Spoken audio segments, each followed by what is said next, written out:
She gave him 10 years of her life, her youth, her everything.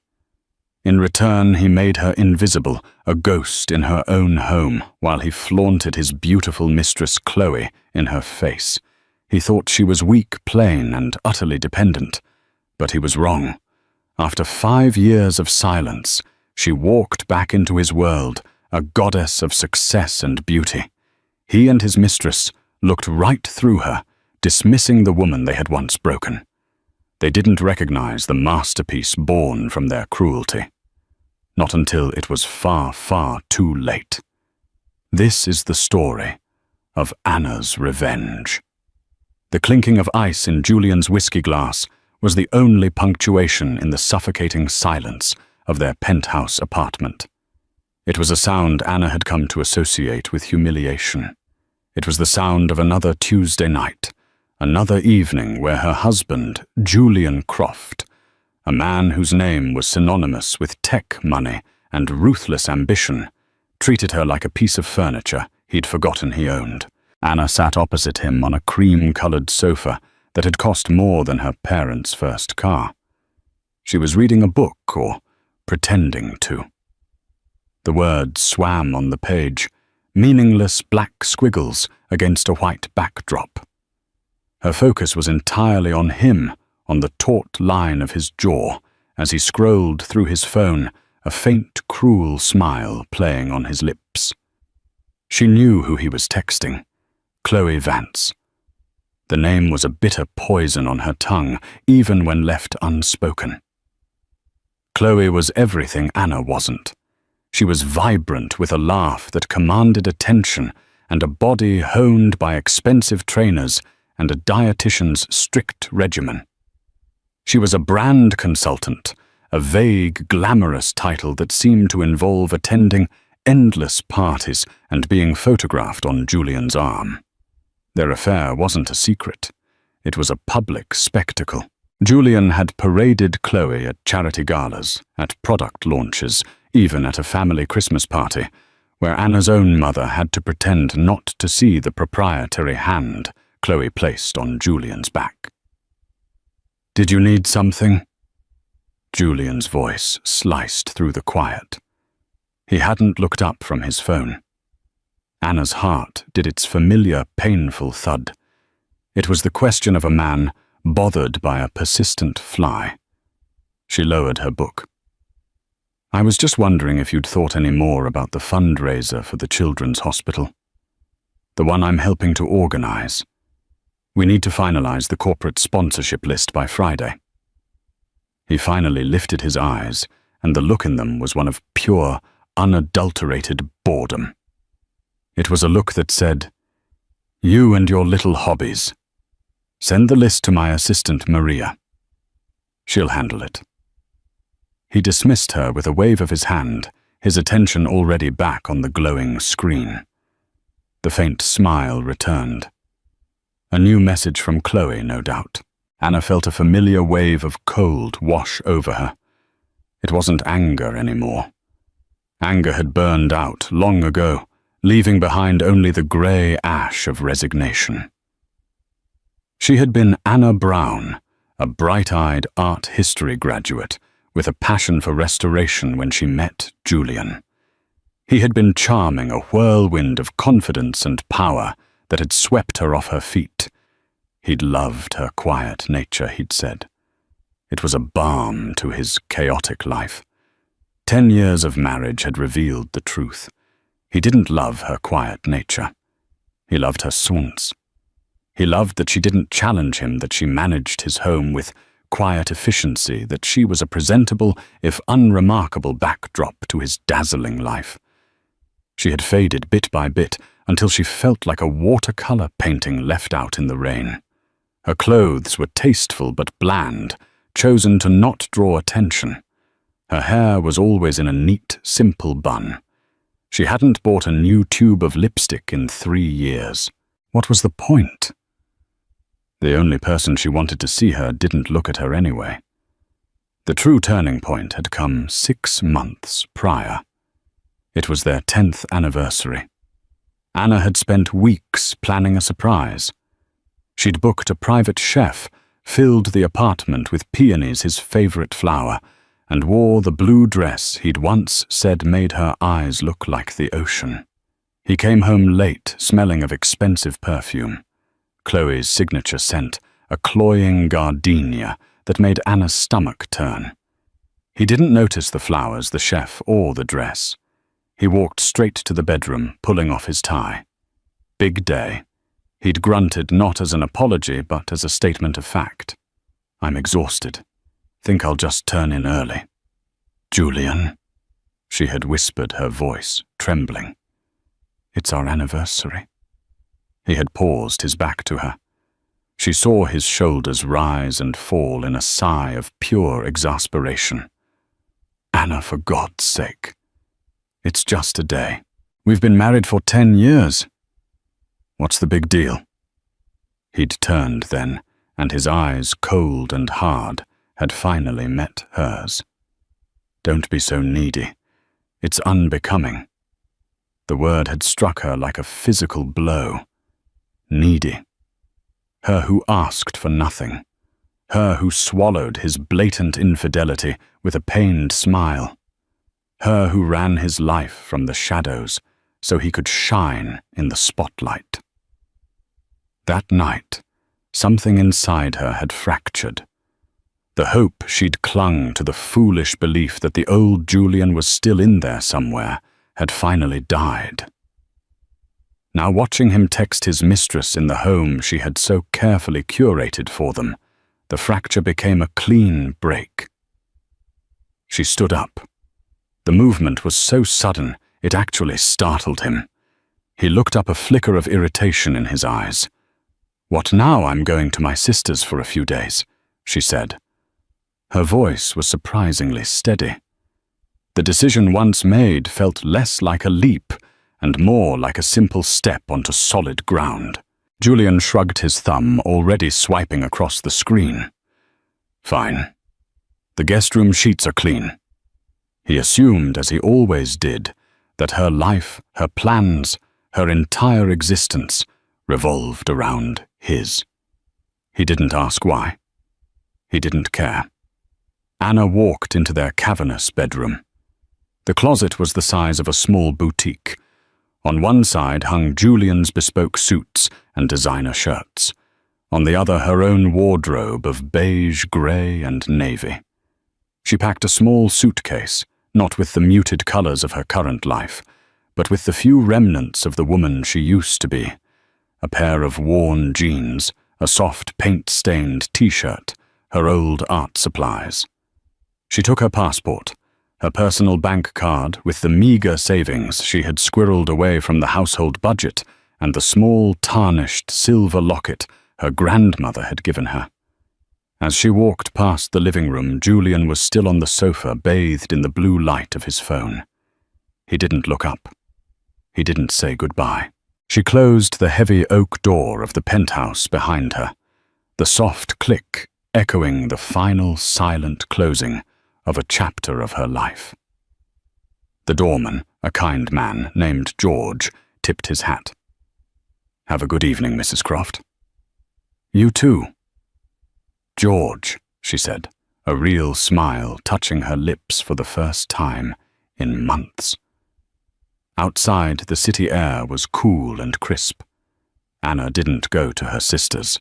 She walked to the nearest ATM, withdrew all her savings, and hailed a taxi. Grand Central Station, please, she said, her voice clear and strong.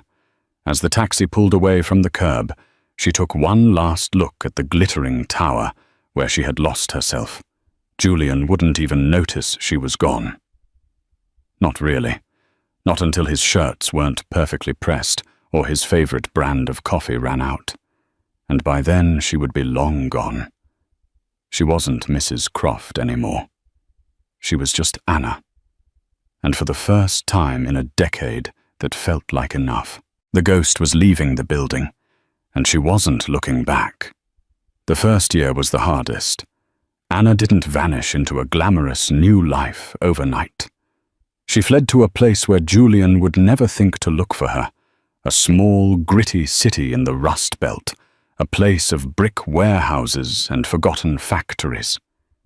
It was the city her grandmother had emigrated to, a place Anna had only visited once as a child, but whose memory of honest, hard-working people felt like a safe harbor.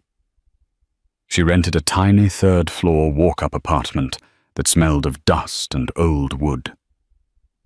For the first few weeks, she did little more than sleep. The exhaustion of a decade of silent suffering was a physical weight, and she let herself succumb to it. There were no schedules to keep, no dinners to plan, no passive-aggressive comments to deflect. The silence that had once been her prison was now her sanctuary. Her savings, which had felt substantial when she'd withdrawn them, dwindled with alarming speed. Panic, cold and sharp, began to set in. She was 34 years old with a 10-year gap in her resume and a degree that felt utterly useless in this new, pragmatic world. One rainy afternoon, staring at her reflection in the warped glass of her bathroom mirror, she finally confronted the woman she'd become. Her face was pale and puffy, her eyes dull, her hair lank and lifeless. She was the embodiment of neglect. That was the day the chrysalis began to form. It started not with a makeover, but with a decision. She would not let Julian Croft be the author of the final chapter of her life. Her first step was small. She found a job waiting tables at a local diner, a bustling place called the Corner Spot. The work was grueling. Her feet ached. Her hands were raw from hot plates and harsh detergents, and the pay was barely enough to cover her rent and groceries. But for the first time in years, she felt useful. People looked at her, looked at her. They smiled. They thanked her. They told her to have a good one. She was no longer invisible. She was Ellie, the quiet waitress who always remembered who took their coffee black. The physical labor began to change her. The puffiness in her face receded, replaced by the definition of her cheekbones. The constant motion toned her body in a way no expensive, unused gym membership ever had. She started walking everywhere, exploring her new city on foot, feeling the strength return to her legs. With her first few paychecks, she didn't buy designer clothes. She bought art supplies, canvases, oils, brushes. In the evenings after her shifts, she would climb the 3 flights of stairs to her little apartment, put on some music and paint. At first, her canvases were filled with dark, tumultuous swirls of grey and black. It was the pain, the anger, the humiliation all pouring out of her onto the canvas. It was a messy, painful but necessary exorcism. Slowly, color began to seep back in. She started painting the city she was discovering, the intricate rust patterns on an old fire escape, the vibrant graffiti on a forgotten brick wall, the way the morning light hit the stained glass windows of a derelict church. She was rediscovering her passion, the very thing Julian had once dismissed as a cute hobby. A regular at the diner, an elderly man named Mr. Henderson, who owned a small furniture shop, noticed her paint-stained fingers. He asked to see her work. Hesitantly, Anna invited him to her apartment one afternoon. He stood for a long time in her small living room, which was now more studio than home, his gaze moving from canvas to canvas. "My dear," he said finally, his voice thick with emotion, "you don't see rust and decay. You see stories. You see beauty." The next week, Mr. Henderson cleared out his shop window and displayed 3 of Anna's paintings. He put a simple handwritten card next to them. "Local scenes by Ellie T. 2 of them sold within 3 days. The money was more than she made in 2 weeks at the diner. But it was the validation that truly mattered. Someone saw value in her vision. This small success was the catalyst. Anna, now Ellie, enrolled in a business course at the local community college. She learned about marketing, about pricing, about building a brand. She started an Instagram account, posting high-quality photos of her work. She began visiting local art fairs, not as a browser, but as a vendor. Her style was unique. She combined her classic art history, training with the raw industrial aesthetic of her surroundings. She developed a technique for incorporating found objects, bits of metal, old gears, fragments of glass into her paintings, giving them a rich, textured, three-dimensional quality. Her work was a conversation between the past and the present, between decay and rebirth. It was the story of her own transformation, told in oil and rust. As her art business grew, so did her confidence. She cut her hair into a chic, sharp bob that framed her face. She started dressing in a way that reflected her artistic sensibilities, bold colors, interesting textures, and unique, handcrafted jewelry. She learned to love her own company, but she also built a new community. She made friends with other artists, with the gruff but kind owner of the diner, with the quiet librarian who recommended books to her. She also started therapy. Unpacking a decade of emotional abuse was painful. She cried for the woman she had been, for the years she had lost. But her therapist helped her understand that her gentleness was not a weakness, and that her desire for a loving partnership was not neediness. She learned to set boundaries, to value her own opinion, and to say no. By the end of the 5th year, the woman who had fled Julian Croft's penthouse was gone. In her place stood Anna Brown, a name that was beginning to generate a buzz in the national art scene. She owned her own gallery now, a beautiful space in a renovated warehouse downtown. Her work was being sought after by collectors and corporate clients. She was financially independent, emotionally resilient, and radiantly self-assured. One morning she was in her gallery supervising the installation of a new exhibit when her assistant, a young, eager art student named Ben, handed her a glossy magazine. "You're not going to believe this," he said, his eyes wide. "Page 72. Anna took the magazine. It was a high society publication, the kind she used to find on the coffee table of her old life. And there, on page 72, was a full-page spread on the upcoming Starlight Gala, the biggest charity event of the year in her old city. The chairman of the event was listed as Julian Croft, and on his arm, in the accompanying photo, smiling brilliantly, was Chloe Vance, now listed as Chloe Croft. They had gotten married. A younger Anna would have felt a stab of pain, a bitter twist of jealousy. But looking at the photo now, she felt nothing. A strange, clinical detachment. They looked like two strangers in a photograph, frozen in a world that no longer had anything to do with her. Ben pointed to the list of major sponsors. "Look," he said, his finger tapping the page. "The Croft Foundation is the main sponsor, of course, but look at the corporate art partner." Anna's eyes followed his finger, and there, in elegant script, was the name of the company commissioned to provide the centerpiece art installation for the gala, Brown Studios. Her studio. The Starlight Gala. The pinnacle of the world she had run away from. And they wanted her, or rather her work, as their main attraction. The irony was so thick, so potent, it was almost comical. Ben was looking at her, waiting for a reaction. He didn't know her history. To him, this was just a massive career opportunity.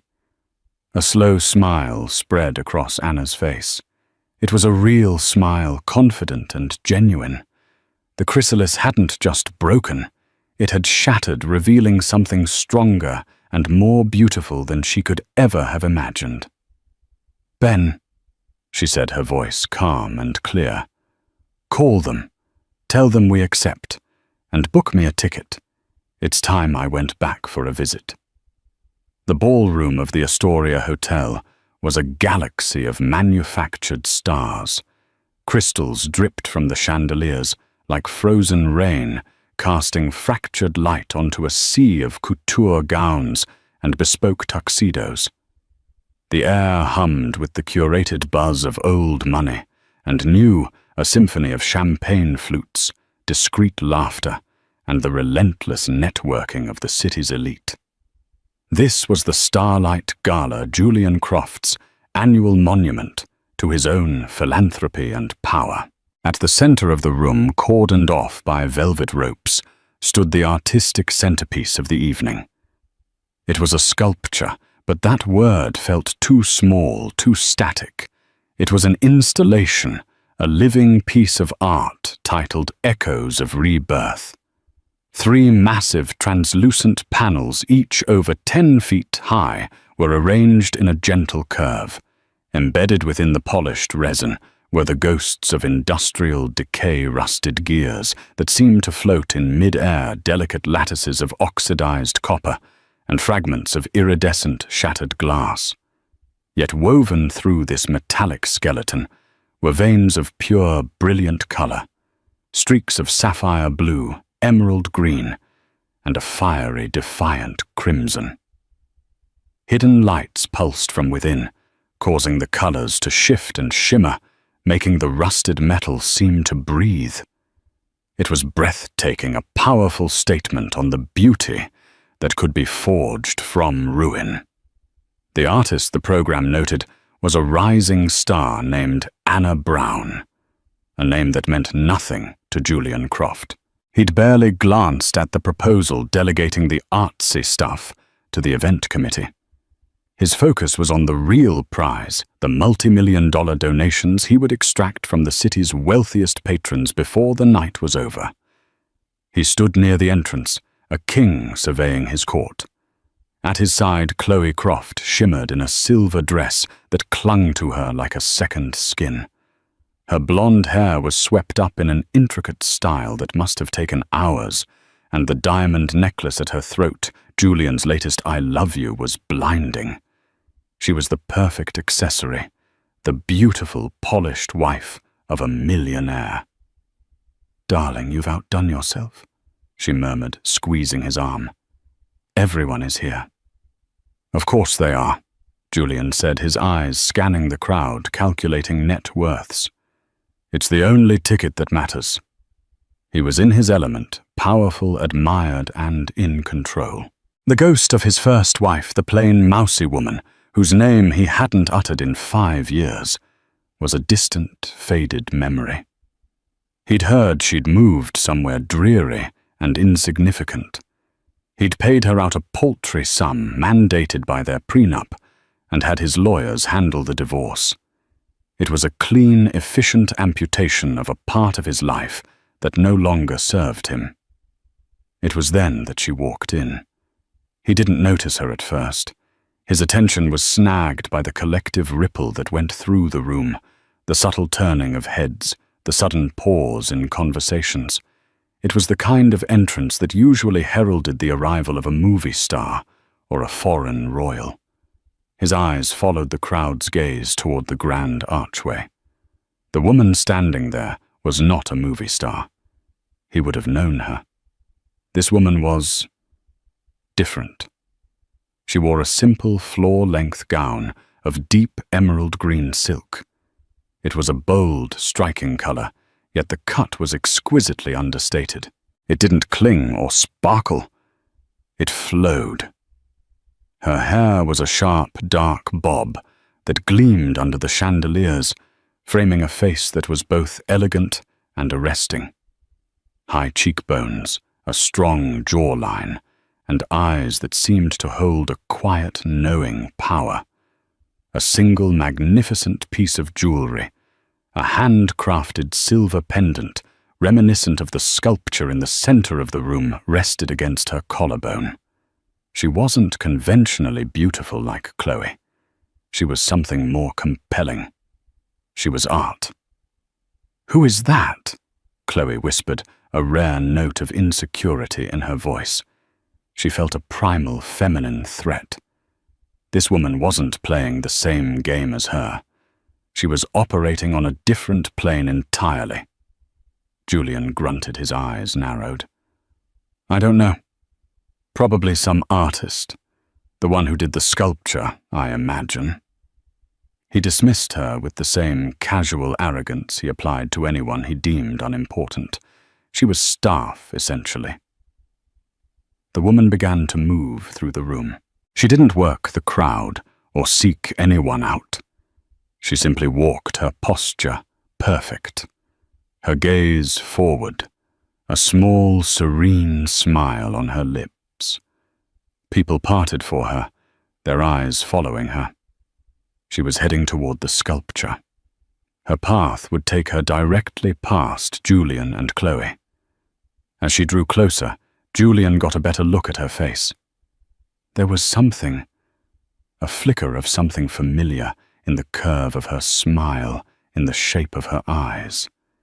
It was like hearing a half-forgotten melody, a ghost of a memory he couldn't quite place. He dismissed it. A trick of the light. She was now only a few feet away.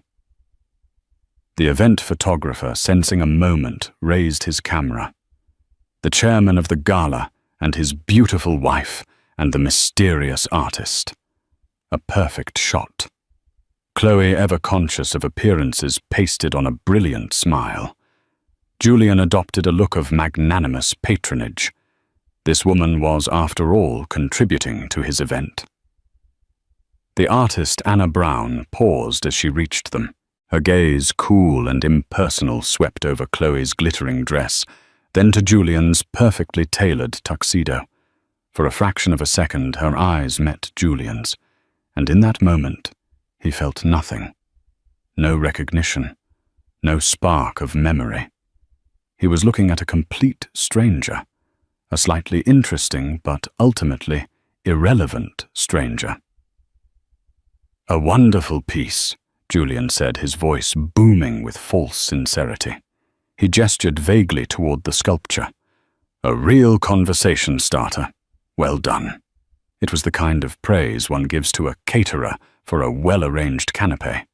The woman's smile didn't waver. It was polite, distant, and utterly unreadable. Thank you, Mr. Croft, she said.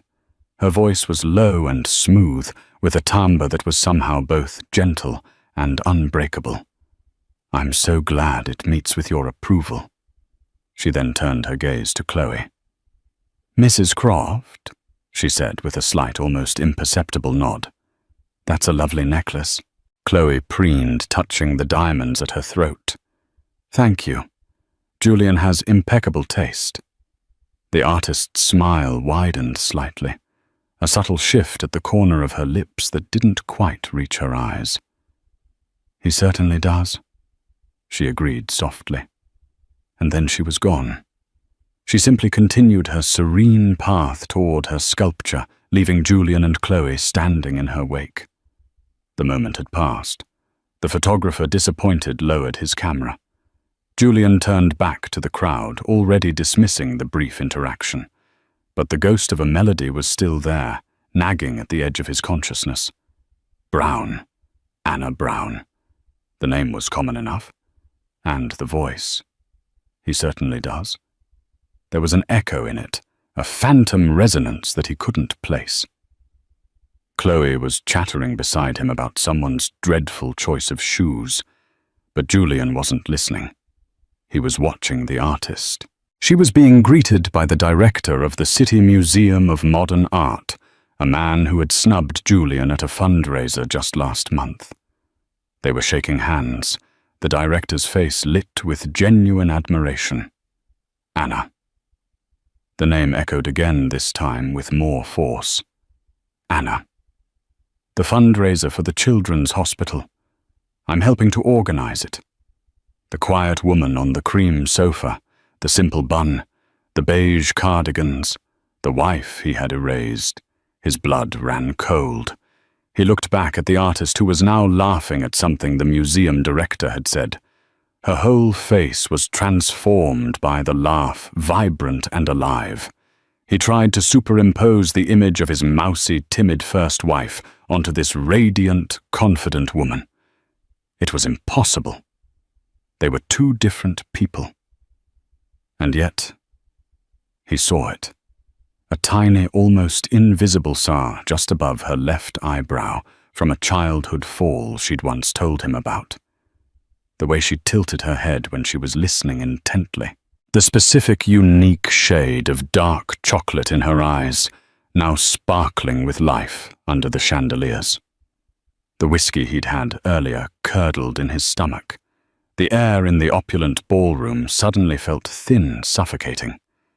He turned to Chloe, his face pale. "What is it, darling?" she asked, her smile faltering at his expression. "You look like you've seen a ghost." Julian's gaze was fixed on the woman across the room, the artist, the stranger, the woman he had looked right through, the woman he had praised like a servant, the woman who was impossibly, undeniably his first wife. "I think I have," he whispered, the full weight of his colossal mistake beginning to crash down upon him. It was too late. The encounter had happened. The dismissal was complete. And the woman he had failed to recognize was now the most captivating person in the room. The recognition did not hit Julian like a lightning bolt. It was more like the slow, sickening creep of a tide of ice water. One moment, he was Julian Croft, master of the universe, standing at the pinnacle of his own glittering event. The next, he was a man staring into an abyss of his own making. "That's not possible," he breathed more to himself than to Chloe. "What's not possible?" Chloe demanded, her voice sharp with irritation. His sudden pallor was ruining the mood. "Julian, what is wrong with you?" He couldn't answer. His mind was a frantic scramble of mismatched images. The quiet, submissive woman leaving his apartment with a small suitcase, and the radiant, self-possessed artist holding court by her magnificent sculpture. The two realities refused to merge. How could the drab, colorless caterpillar he'd discarded have possibly transformed into this butterfly? And not just any butterfly, but one with wings of steel. He watched as the city's mayor, a man he'd been trying to get a meeting with for months, approached Anna, shaking her hand with genuine enthusiasm. The chairman of the board of the city's largest bank joined the conversation, laughing at something she said. She was not on the fringes of this world anymore. She was its gravitational center. "I need a drink," Julian muttered, pushing past a bewildered Chloe and stalking toward the bar. He ordered a Scotch neat and downed it in one fiery gulp. The alcohol did nothing to steady his nerves.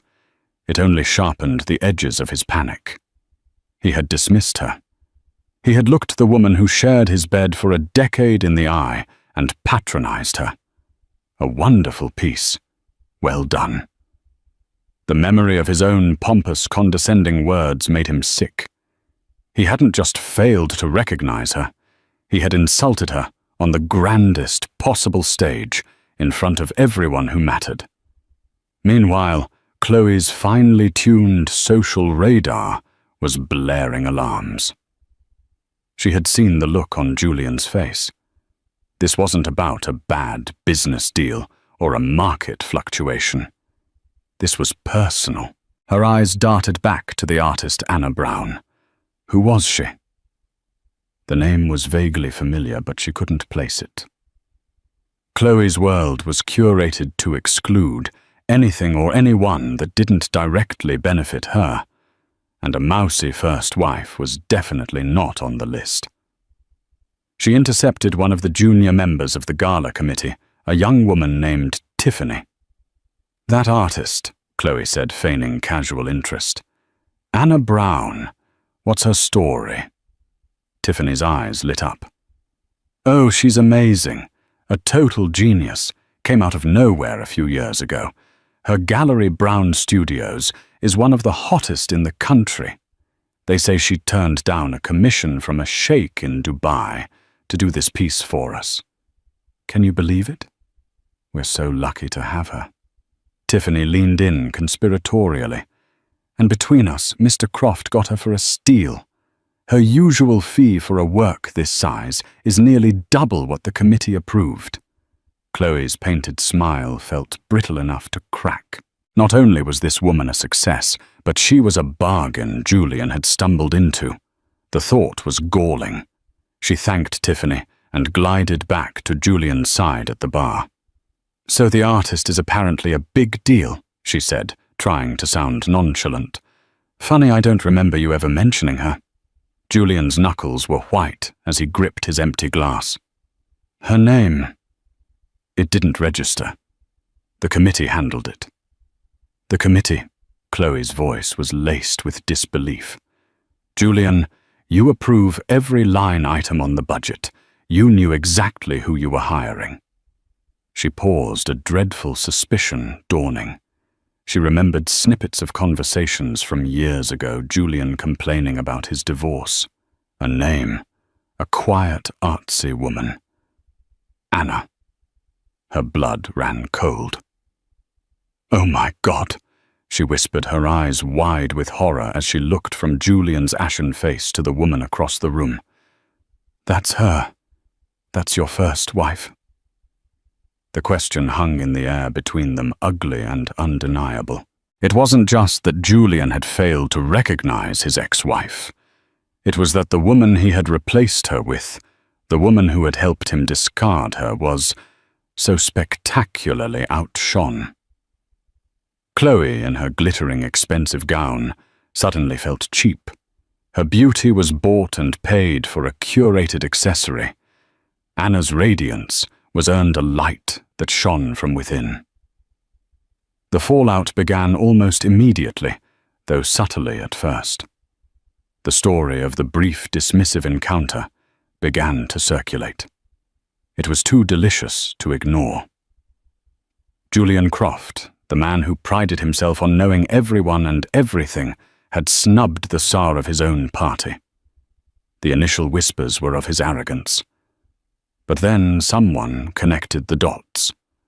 An older board member with a long memory recalled the first Mrs. Croft, that quiet girl who used to attend these things on Julian's arm.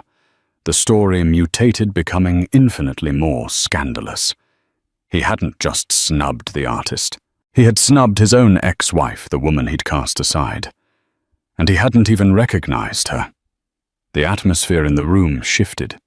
The glances thrown Julian's way were no longer just admiring. They were speculative, laced with a delicious dose of schadenfreude.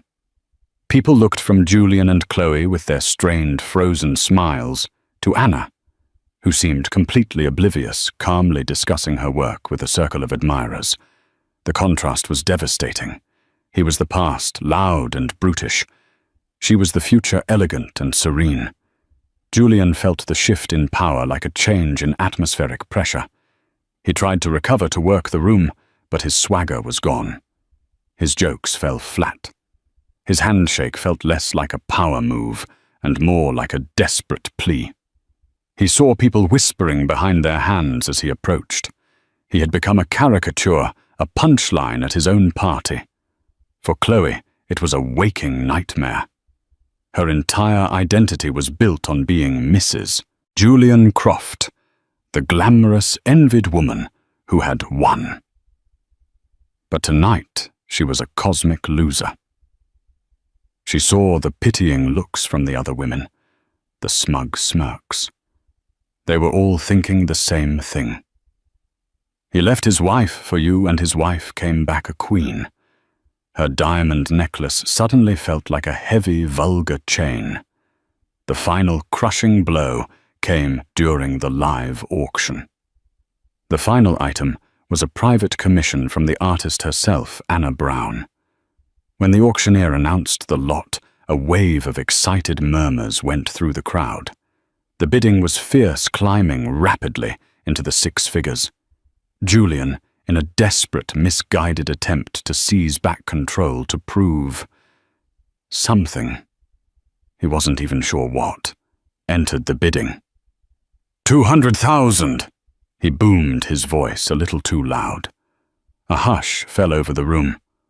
All eyes turned to him, then to Anna, who was standing near the stage.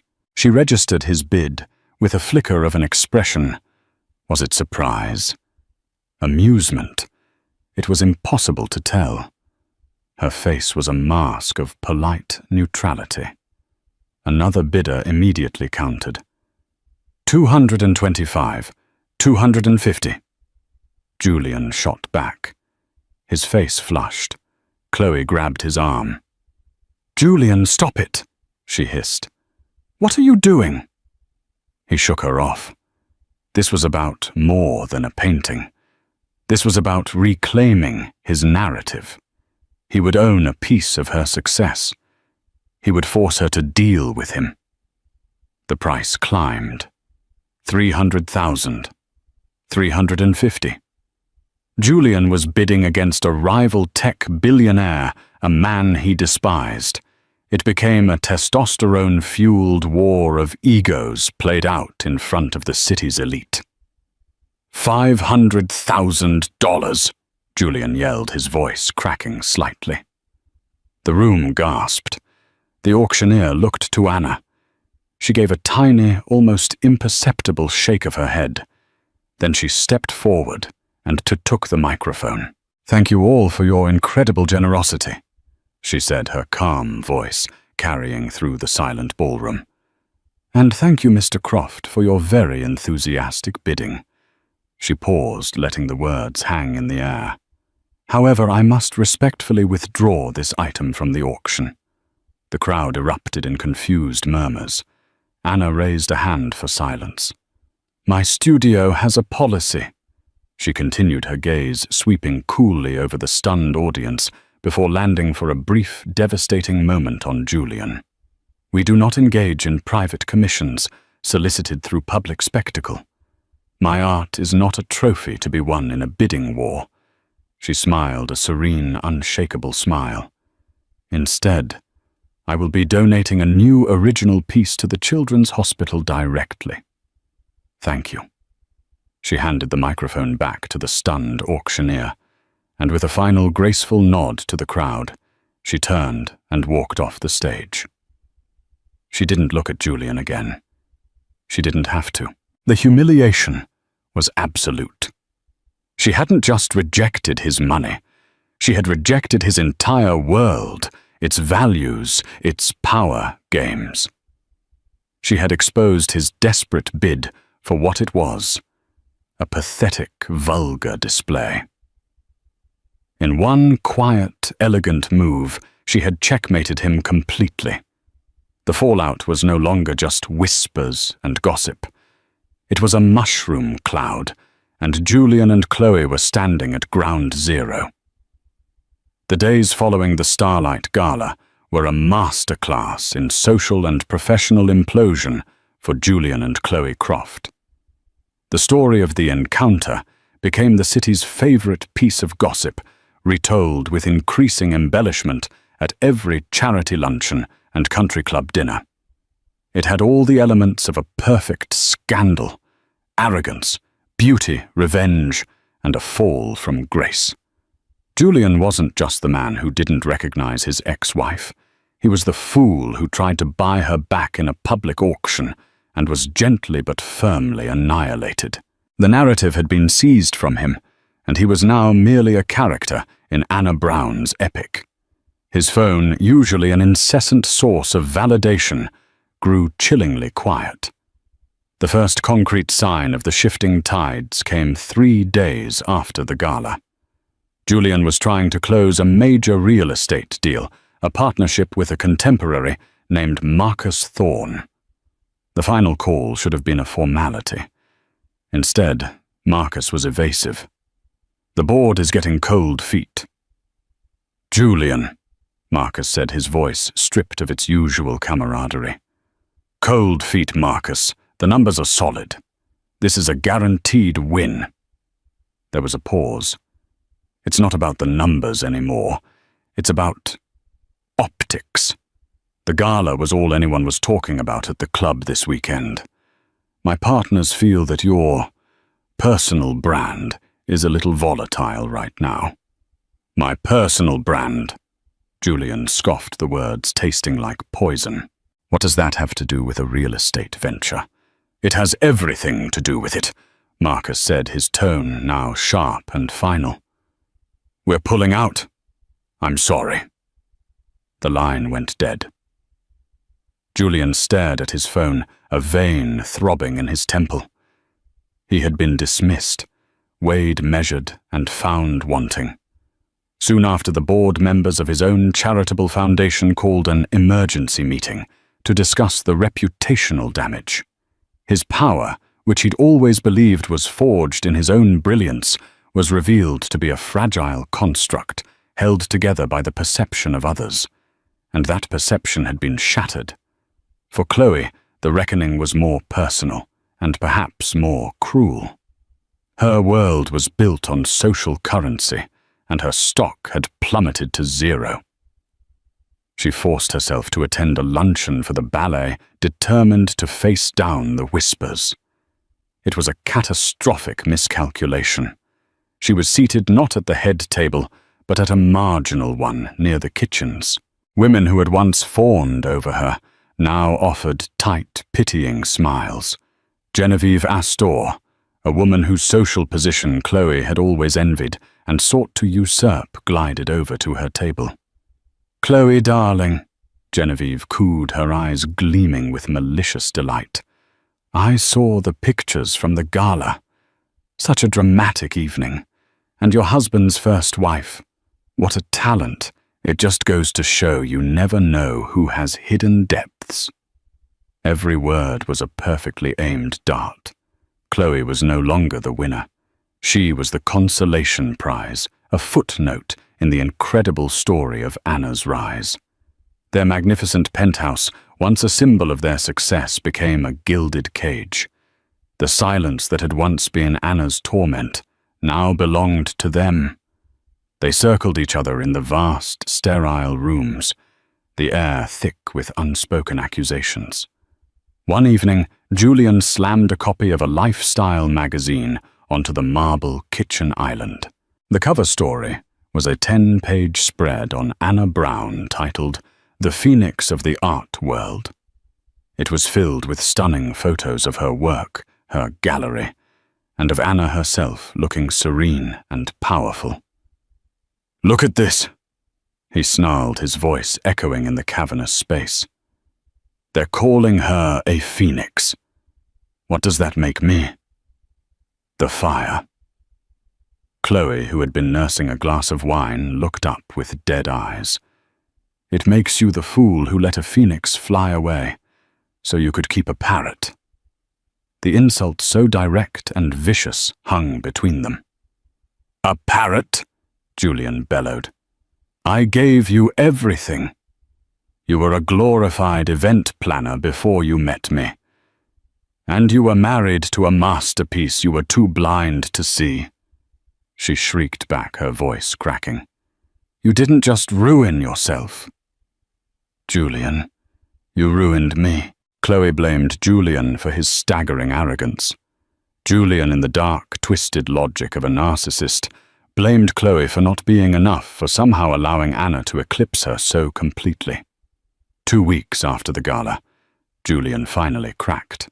Driven by a desperate, toxic cocktail of wounded pride, simmering rage, and a strange, unfamiliar longing, he did the one thing his lawyers would have screamed at him not to do.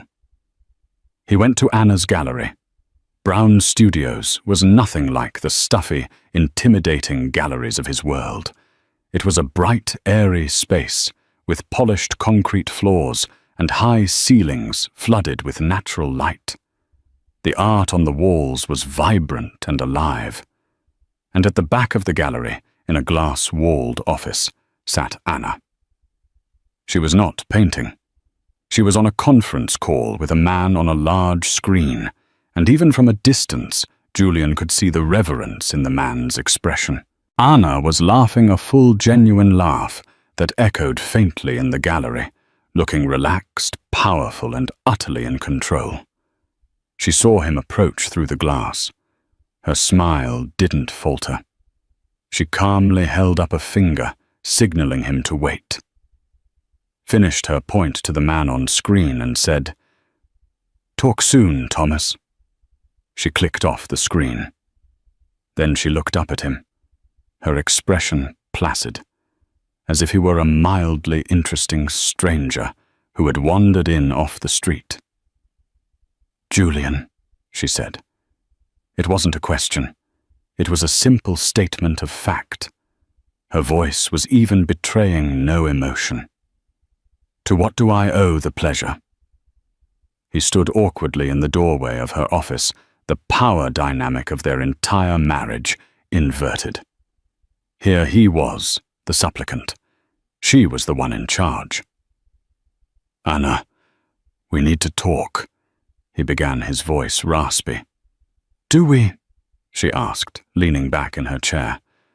"I feel like we said everything that needed to be said 10 years ago, and then again 5 years ago, and then I suppose 2 weeks ago at the gala." The casual, cutting accuracy of her words stung. "That night, I didn't recognize me," she finished for him, a small, knowing smile playing on her lips. "I know. It was quite obvious. In a way, I should thank you. It was the most honest moment our relationship has had in over a decade." The lack of anger in her voice was more disarming than any tirade would have been. He had come prepared for a fight for tears, for a dramatic confrontation. He was not prepared for this serene, untouchable calm. "I don't understand how this happened," he said, gesturing vaguely at the gallery, at her, at the whole impossible situation. "The woman I knew, she was quiet. She was simple. She would never have been able to do all this." For the first time, a flicker of something not anger, but a deep, profound sadness crossed Anna's face. "The woman you knew," she said softly, "was a person you never bothered to see. You saw a reflection of what you wanted, a quiet, convenient accessory. You didn't see the artist, the dreamer, the person with her own hopes and passions. You didn't water the plant, Julian, and then you were surprised when it didn't bloom in your shadow." She stood up and walked to the window, looking out at the bustling street. "You didn't break me, you know. You just erased me. And in doing so, you gave me the most incredible gift. You gave me a blank canvas. I got to paint myself back into existence in my own colors on my own terms." Julian's desperation mounted. This wasn't going the way he'd planned. "I want to fix this," he said, the words tasting like ash in his mouth. "I made a mistake. A terrible mistake. I miss you." Anna turned from the window and laughed. It wasn't a cruel laugh. It was a sound of genuine, unadulterated disbelief. "Oh, Julian," she said, shaking her head. "No, you don't. You don't miss me. You don't even know me. You miss the idea of me. You miss the comfort, the silence, the woman who made your life easy so you could pursue your ambitions and your affairs without interruption. And now you miss what I have. You see my success, the admiration of others, and you want to own it, just like you tried to own my art at the auction. You haven't changed at all." It was at that precise moment that the gallery's front door opened and Chloe walked in. She looked terrible. Her expensive clothes hung on her as if on a stranger, and her face was a mask of strained anxiety. She saw Julian, and her face hardened. "I knew it," she spat, her voice trembling with rage. "I knew you'd come crawling back here."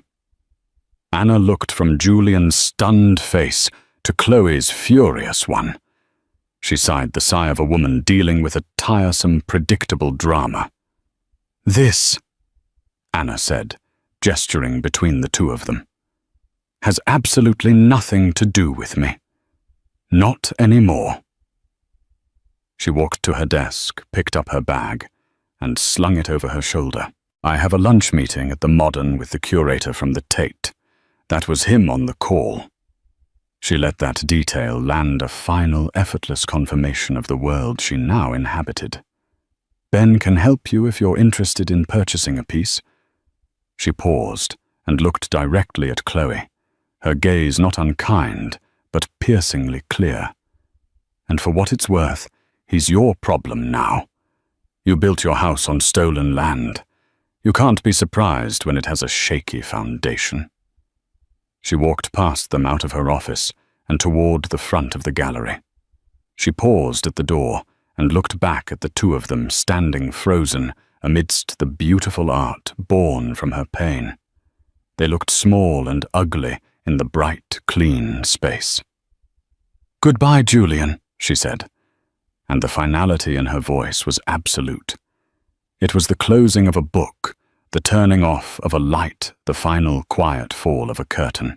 Then she turned and walked out into the sunlight, leaving them behind in the beautiful echoing gallery, forever trapped in the afterglow of a woman they had failed to see until it was far, far too late. They had their money, their penthouse, and their misery. Anna had herself, and she had finally, truly won. And there you have it, a story of how the deepest betrayals can forge the most incredible strength. Anna's journey wasn't just about a physical glow-up. It was about reclaiming her soul. She shows us that your value is never determined by someone else's inability to see your worth. Julian and Chloe were left with the hollow shell of their choices, while Anna built an Emma from the rubble they left behind. What did you think of her epic comeback? Who was the real villain in this story? Let me know your thoughts in the comments below. If you love stories of real-life drama and powerful transformations, make sure to hit that like button. Share this video with someone who needs to hear it, and subscribe to the channel for more unforgettable stories. Don't forget to ring that notification bell so you never miss an update. Thanks for watching.